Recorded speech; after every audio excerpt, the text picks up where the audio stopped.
Congress party के अध्यक्ष और कांग्रेस पार्टी के नेता प्रतिपक्ष पार्लियामेंट में देश के लोगों से माफ़ी मांगना चाहिए। आप सबको याद होगा 2014 में हमारे एक सांसद निरंजन ज्योति जी ने एक गलत शब्द इस्तेमाल किया था विपक्ष के नेताओं के ऊपर।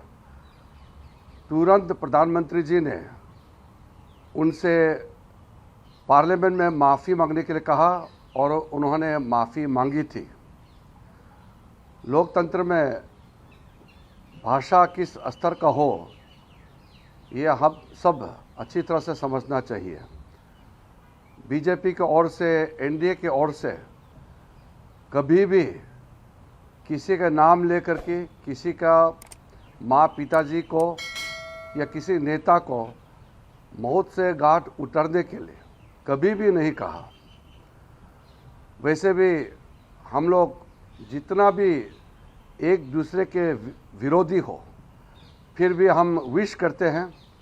बीमार होने पर, जन्मदिन या कोई ऐसा अवसर होता है तो हम लोग एक दूसरे के प्रति सम्मान से हम विश करते हैं, हम एक दूसरे को इज्जत देते हैं।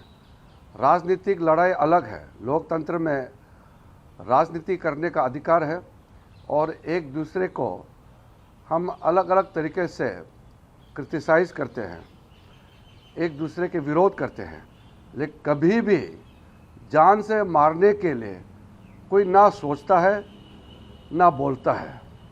ये किस तरीके के मानसिकता है जो विरोधी को जान से मारने के लिए खुलेआम ऐलान करते हैं।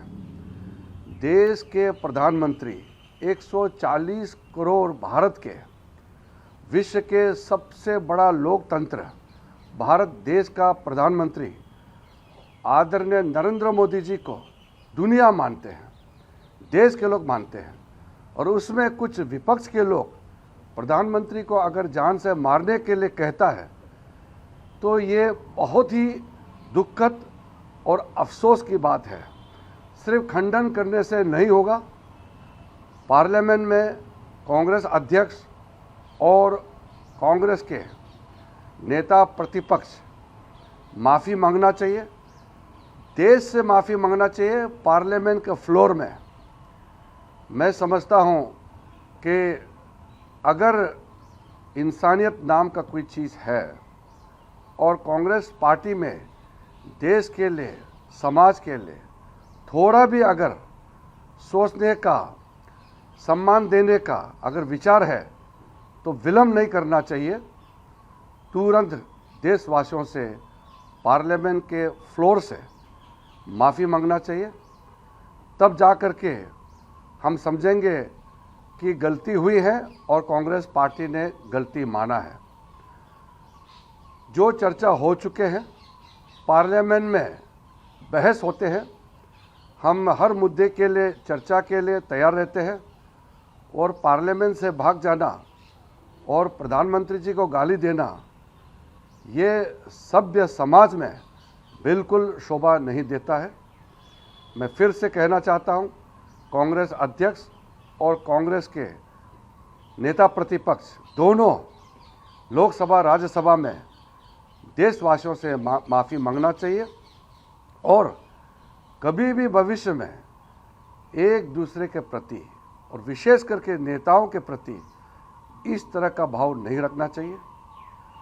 मोदी जी हमेशा शालीनता को आगे रख करके अपने पार्टी के लोगों को भी कहता है कि हम विपक्ष के नेताओं को दुश्मन नहीं मानना चाहिए। हम एक प्रतिद्वंद्वी की तरह, एक राइवल की तरह, हमारा एक ओपोनेंट है, पॉलिटिकल ओपोनेंट है, उस हिसाब से हम देखते हैं। और जान से मारने की धमकी, कब्र खोदने के लिए जो ऐलान किया गया है, ये राजनीति हमारा देश के लिए बहुत नुकसानदायक है और माफ़ी मांगने से बिल्कुल देरी नहीं होना चाहिए। मैं बहुत साफ शब्दों से कहना चाहता हूँ। सर ये कोई पहली बार नहीं है, कांग्रेस के तमाम नेताओं की एक श्रृंखला है, पर ऐसा लगता है सर राहुल गांधी जब से अल्ट्रा लेफ्ट के प्रभाव में आए हैं, जो माओवादी सोच है, उसके बाद इस तरह के बयान बढ़ गए हैं कि कब्र खुदेगी और तमाम। Is this how they want to save the democracy and the constitution, as they say, sir? See, I am not really bothered what kind of ideology Congress adopts. Sri Rahul Gandhi can adopt leftist ideology or whatever his party wants to adopt.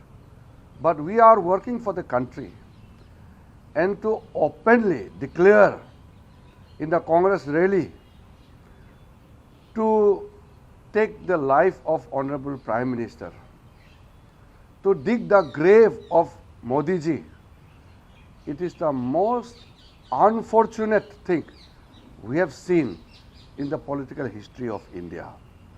We are rivals, we are not enemies. We belong to different political parties, we propagate different ideologies, but we are working for the nation. We want to make India a strong nation, a Viksit Bharat, a developed India by 2047. Modi ji's dream is to make India a developed and powerful nation so that every Indian can be proud of. But to openly declare in Congress rally to dig the grave of Honorable Prime Minister Modi ji, it is the most unfortunate and most tragic scene I have ever seen in the history of Indian politics. The Congress president and the leader of opposition must tender apology to the nation through the floor of the Parliament House.